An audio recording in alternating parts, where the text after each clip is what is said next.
horror fans, once again it is me, the Horror Money G. Yes, continuing my celebration of the 31 days of Halloween, the update that everyone's been looking for Vincent DiSanti's Never Hike Alone. Here it is, Never Hike in the Snow. Now, Never Hike in the Snow is an American 2020 slasher film. It is a fan favorite Friday the 13th fan film. It was written and directed by Vincent DiSanti. It stars Tom Matthews. Now, I hope I won't trash this guy's last name. Vincent Gustaferino, now Brian Foster. Now, basically, this film takes place 3 months prior to the events of Never Hike Alone in 2017. That follows the strange disappearance of Mark Hill. He is a Camp Crystal Lake resident who went for a hike in the dead of winter and never came home. You can guess who he ran into. Now, just like everyone else, we've been dying to see a very, very brand new Friday the 13th film, but unfortunately, due to the copyright lawsuits that are going on between the rights of the Friday the 13th name and the Jason Voorhees name, a lot of independent filmmakers are coming up with what we call fan favorite films. In 2017, filmmaker Vincent DiSanti created his own fan favorite film, which is called Never Hike Alone, and everyone loved it. It had all the elements that we were missing out of a Friday the 13th series. He actually wrote and produced and filmed it. He actually played Jason himself, and everyone loved it. It was a very basic plot, kind of a semi-found footage film about a guy named Mark Hill who takes this documentary, goes into the Camp Crystal area, and of course he confronts Jason, and everyone loved it. So we were waiting for him to create a follow-up, and here it is. It is called Never Hike in the Snow. Now, this is a very simple story. Actually, it's told in kind of a flashback type of ways. In the beginning, we see this kid is running all around through the Camp Crystal Lake area. We see some nice drone shots and some nice overhead shots of the kid running through the woods, obviously in Camp Crystal Lake area, before he is confronted and killed by Jason. Then we get to see the sheriff or the deputy from Friday the 13th Part 6. I believe his name is Rick.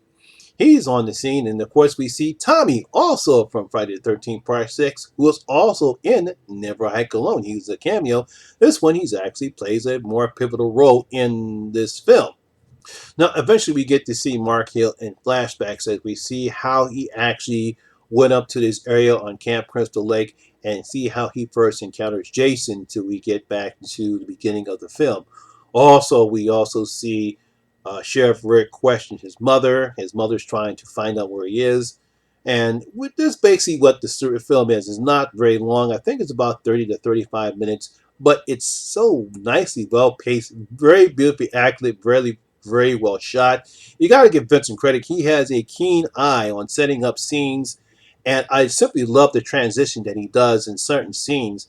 Like there's a scene where he transitions from the kid's face into obviously when we see his dead body, which I'll talk about in a minute. I love those transitions. There's another actual transition and some great callbacks to, I would say, Friday the 13th Part 3, where we see his mother's skull, and then we see Jason and he talked to his mother, and we see him pull off the mask, and it transitions to him where he's actually a young boy. And I love how Vincent transitions those scenes. It's just excellent filmmaking. It seems that, we don't get that type of filmmaking sometimes from some horror films.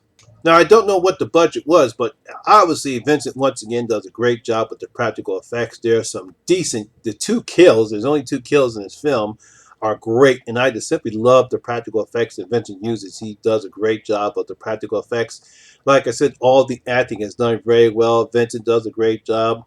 Tom Bray, he does a good job. Even the kid that plays Mark Hill, everyone does a great job. It's a shame that we have to take an independent filmmaker to come up with two great fan film favorites, and hopefully Vincent will continue to make these fan favorite films until finally when Paramount or New Line Cinema, whoever has the rights to Friday the 13th, finally comes up with one.